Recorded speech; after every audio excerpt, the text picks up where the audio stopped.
him is a lie. It's not a masculine refuge. It's...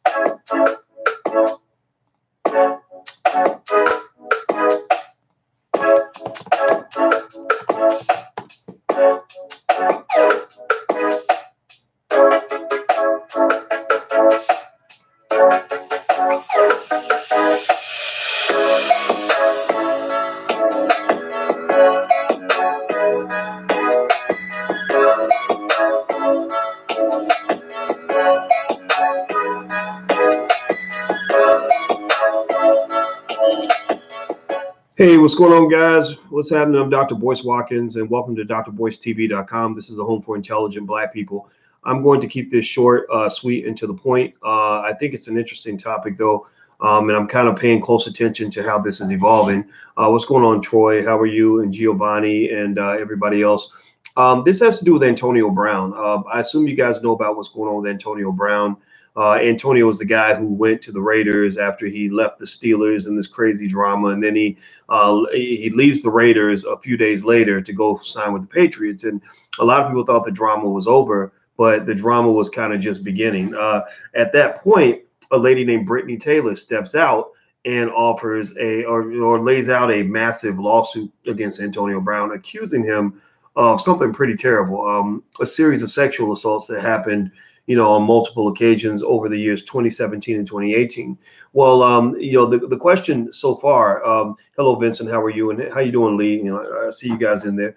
The big question is, how's this going to play out for Brown? How's it going to play out in his relationship with the Patriots? And whether or not the NFL commissioner, Roger Goodell, is going to put Antonio Brown on the commissioner's exempt list. Here's another piece of information that just came out that I think is going to really shape the nature of this case. This is from CBS Sports. It says, when the sexual assault allegation against Antonio Brown was filed in a Florida court this week, the Patriots apparently had no idea it was coming. According to NFL.com, the team was blindsided by the news, which came out just hours after the Patriots officially announced that Brown had joined the roster. In the lawsuit, Brown is accused of sexually assaulting a female acquaintance, Brittany Taylor, on 3 separate occasions between June 2017 and May 2018. Although Brown's legal team has admitted that the two had a sexual relationship, his camp maintains that everything was consensual between the two. The Patriots are rarely blindsided by anything, which led some to wonder why they ended up signing Brown without knowing that he had a lawsuit hanging over his head. As it turns out, Brown's camp knew for months that the lawsuit was coming, but they didn't tell the Patriots or the Raiders because they apparently made an agreement with Taylor's camp not to talk about the case. So apparently when they were in their negotiations, they had actually told Taylor's camp, or they convinced Taylor's people to not make this public. And I assume that they probably, given that there's no incentive for them to keep any of that private, I'm going to guess that they agreed to not make it public because they thought they were going to get paid. They thought that the money was coming, and apparently the money wasn't coming. And so when they saw that the money wasn't coming, that they were kind of dragging their feet for no reason, it looked like that's when they sort of said, okay, we're going to go ahead and file. We're going to make this public. Because, I was always suspicious about the timing of all this. I said, if this happened in 2017 and 2018, and it hasn't been 2018 for 9 months, I don't understand why this is being filed right now, right? But obviously, I didn't understand, but I understood. Meaning, it's like, oh, I'm confused why you would do it that way. But really, I'm not confused because I know what's going on. I know what's happening. There's somebody that is basically saying, okay, now he's, at the tip of everybody's tongue. Everybody's talking about him. He is his PR, his public image is at an all-time low. So this is when we're going to go ahead and pile on, like David Kay is saying. This is when we're going to just go in and go hard because his credibility is already super low, which is going to really help our credibility quite a bit, because they're going to basically say, well, if Antonio Brown did this and this and this and this and this, we already decided he's an idiot, then he probably did this too, right? That's why when the police decide they want to pin a case on somebody and falsely accuse somebody, they don't falsely accuse people who have no criminal record. They falsely accuse people who have a deep criminal record, and they say, well, if he already killed 2 people, what makes you think he wouldn't kill 3, right? So ultimately with Antonio Brown, that's what's going on. But this does not mean, I want to make this does not mean that I believe he didn't do these things. The thing is, we don't really know, but I do think that there was a reason why the case was filed the way it was filed and when it was filed. Because remember, this is September 2019. This allegedly ended. The last assault allegedly took place in May 2018.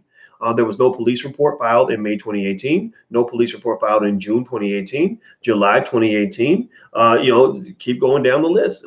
July, August, September, October, November, December. I mean, you would let all those months go by, no police report filed. You go straight to a civil suit, which I think undermines credibility a little bit on Miss Taylor's side, because it's like, okay, so this is all about the money. This ain't about justice, because if it's about justice, you'd be trying to get them locked up. This is about them dollar bills. And I think that makes people say, maybe you did get violated, but it does sound kind of weird. And I know Stephen Jackson, who's plays in the Big Three League with Ice Cube, which is a great league, by the way. If you haven't been watching Big Three basketball, it's really good basketball. He basically asked that basic question and said, why did you keep going to his house? If he did it once and then you keep going to his house again, then he did it twice allegedly, and then you come back again, then he does it 3 times. That is a legitimate question, right? That's not victim shaming. That is, you don't even know who the victim is right now. No, you really don't know who the victim is, because there are people who have made things up. There are people who have lied on other people. There are people who have rewritten history based on their own narrative or their own quest to obtain resources or whatever the case may be. There are people who've made deals that say, look, as long as you keep paying me, that this is all going to be quiet. But if you stop paying me, then suddenly I'm going to make myself into the victim that you never had, right? I think that, like, for example, with Bill Cosby, I think Bill Cosby was probably not a perfect man, but he also had many of these women that accused him of things. They were his friends for decades, for many, many years. They went to go see him voluntarily. They sought him out. They bragged to their friends that they knew him. They used him as a resource. They asked him for money. And that creates a different narrative from what we're typically used to, which is, okay, somebody victimizes you, you don't want to be around them no more. I mean, I don't know about you guys, but I know if somebody was to assault me in any kind of way, violate me in any kind of way, I'm not going to want to be around that person. I'm not going to say, oh, well, yeah, I forgive you, or you pay me some money and I'll come back and hang out again. Then you violate me again. And then I say, okay, yeah, I'll it's water under the bridge. I think it's great, no problem. And then you violate me again. And then the third time you stop paying me. And then I say, okay, you know what? I'm gonna go back and I'm gonna document all the things you did to me that I kept forgiving. But I'm gonna take this list and I'm gonna use this list to go get my big paycheck that I believe I deserve for all that I put up with you, right? I mean, imagine if I did that. Imagine if I went to go see David K. Or and David, not to put this on you, brother, but let's say that I went to see David K. and David K. robbed me, right? He stole my money. And then let's say, and I say, oh man, you suck, man. Why would you steal my money? And then he says, hey, Boyce, I'm sorry, man. I ain't gonna pay you back, but I apologize. And I'm like, okay, man, all right, bro, no problem. Then I go to David K's house again.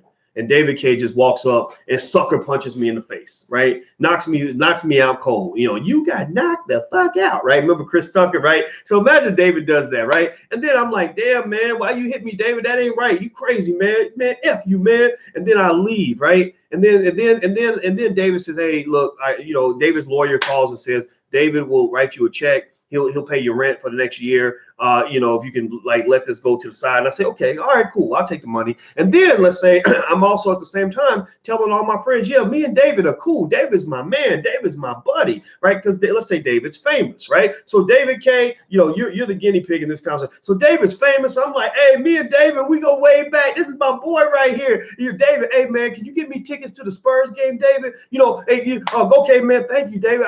Hey, David, I'm a little short. I'm a little light, man. Can I hold something? Can I hold $500 for? And then David's hooking me up, right? And then David violates me again in the worst way. Let's say David just does some old Cardi B. Like I go to his house and somebody drugs my drink. I wake up 5 hours later, butthole hurting because David done let somebody in the house and some terrible things happen that are just unspeakable. And then so that's the third violation. That's the third time David has violated me.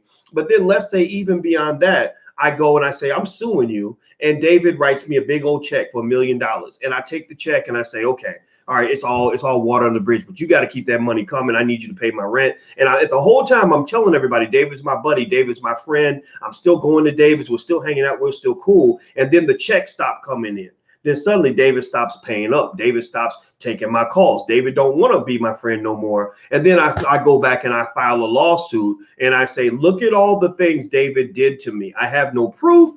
I have no evidence, but these are all the things I'm going to accuse him of publicly. And David owes me $80 million, right? That is going to look weird to people. That's going to look weird to people because people are going to look at that and say, you were just telling me last week what a great guy he was. You know, you did you file, Boyce, when he punched you in the face, did you file a police report? That's assault, you know. Did you file a police report? And I'm like, no, I didn't, because, you know, I didn't want to be victim shamed. And I was a little nervous about calling the cops. And he's David K. I mean, David K's a big man in this city. And that's gonna, you know, that's just, you know, I was gonna be too much scrutiny. I didn't want anybody to victim shame me, right? And they're like, well, Boyce, when you woke up and your butt was hurting and you know somebody drugged your drink, did you call the police then? And I'm like, well, no, because I was a little traumatized and I didn't, you know, I just didn't want to cause any trouble, right? But yet now I'm expecting to go back and retroactively revisit all of these violations that David has committed against me over the years.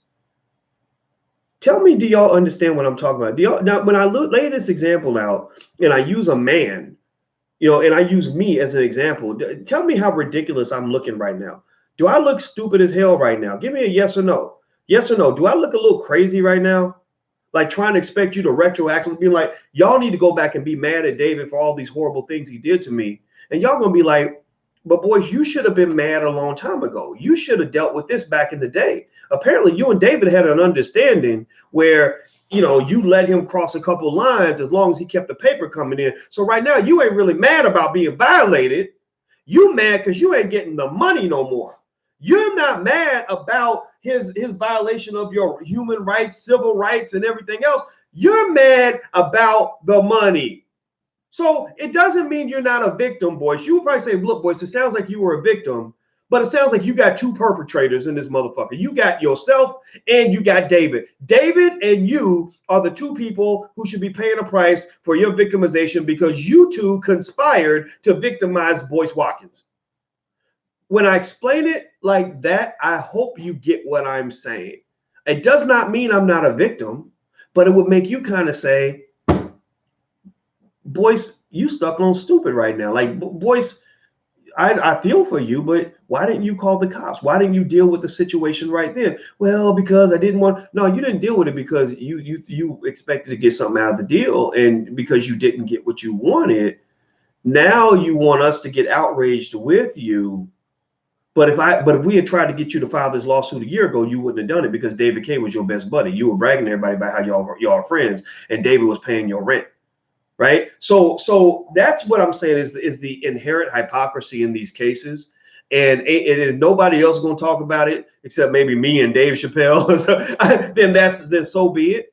But that's why these cases look a little bit crazy, not because Antonio Brown's a good guy, but because y'all know what it is. Y'all know a lot of this stuff, a lot of these things come down to the money. And I believe that that's why the case got released when it got released, is because of the money. Now, here's the problem for Antonio Brown. His problem is that because he did not tell the Patriots what was going on and he thought he was going to settle that case, bro, you should have handled that shit in the background, because now the Patriots can void his contract. And now Antonio Brown goes from a guy that's going to get millions of dollars to a guy who gets nothing. Antonio Brown, despite the fact that he's arguably the best wide receiver in the entire NFL, definitely top 2, top 3, you know, they got other top 2, top 3 receivers they can sign for the same amount of money and get less of a headache from. You know, Julio Jones down in Atlanta, he got big dollars, and he's a great talent, but Julio Jones is not bringing this kind of drama to the table. So they might say, you know what, let's see if we can get Julio, because we don't want to pay Antonio, because Antonio is a wild card. Antonio is a risky investment. He's an asset we do not want to add to our portfolio because the risk is too high to justify the reward. Right. So anyway, that's it. Or the risk nullifies the reward. That's a good way to say it. It doesn't justify the cost of the asset. All right. So anyway, guys, I'm about to go. I got a meeting. I got to do another conversation. I'm actually going to be on theblackfinancialchannel.com in less than 5 minutes. If you want to join us, it's theblackfinancialchannel.com. That's our daily financial news channel. So you guys should come and join us over there. We're going to have a purely financial conversation. No Antonio Brown, no nothing. I love to talk about what's happening in the Black community, though. That's why I do on Dr. Boyce TV. I love to do that and have intelligent dialogue about these things. So feel free to go to theblackfinancialchannel.com. Hit the thumbs up button, hit the share button. If you're on Facebook, please share this to your page. I would really appreciate that very much. If you're on YouTube, take a second, please, and hit that notification bell so that YouTube will notify you whenever we go live. Hit that notification bell. That way you'll be notified every time we go live. Last but not least, I'll be in Louisville, Kentucky tomorrow, so you can go to drboycelouisville.com to learn more. I'll be at the All Black National Convention on the 27th in Houston. That's going to be amazing. You can go to allblacknationalconvention.com. And then I'll be in New York City doing a day-long investment seminar on October 27th. You can go to drboycenewyork.com, drboycenewyork.com. So I still got a whole lot of stuff going on. And I see Elaine says, I want a wedding invitation. Well, I'm going to try to work that out for you, sister. So in fact, if you want to follow along with our wedding planning and everything else that goes along with it, feel free to go to boyceandalicia.com. That's boyceandalicia.com. It'll take you to our Facebook page, and we'll kind of update you guys on what's going down. All right. So take care, everybody. Have a good day. Love you guys. I'll see you soon. Bye-bye. Peace.